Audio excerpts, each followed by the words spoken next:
Good morning sa ating mga kababayan. Marami po ang gustong mag-secure ng PSA copy ng kanilang birth certificate, marriage contract, death certificate, Senomar, Senodeath, and kung ano man pong sadya na may concern sa PSA, kailangan po magpa-appointment. Ang pag-pa-appointment po, papasok sa PSA.appointment o PSA appointment.psa.gov.ph. Appointment, sana yun, appointment.psa.gov.ph. So yan po ang i-click upang makapagpa-schedule kayo. Kung plano nyo pong mag-request ng PSA copy ng document, siguruhin pong nakapabook ng schedule. Booking lang po yun ng schedule, hindi pa yun request. Kumbaga, pag nagpunta kayo dito, para lang makapasok. Kung gusto niyo makapag-transact, dapat before kayo pumunta, a day before ay nakapa-schedule na ng inyong appointment para may slot kayo kung anong oras gusto niyo mag-transact kay PSA.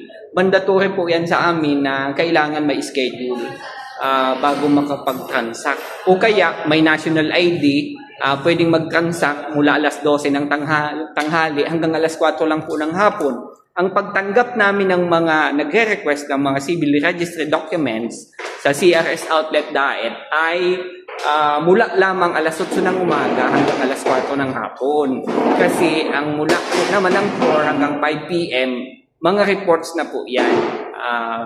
Nagkaroon na niya ng pag-remit, pag-balance. Kaya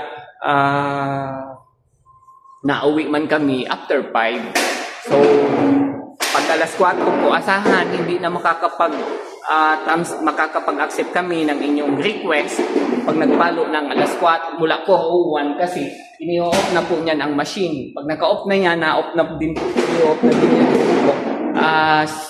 May ano po yan may system. Pag na-i-off na itong sa QE natin, machine, hindi na tayo makakaproceed sa payment.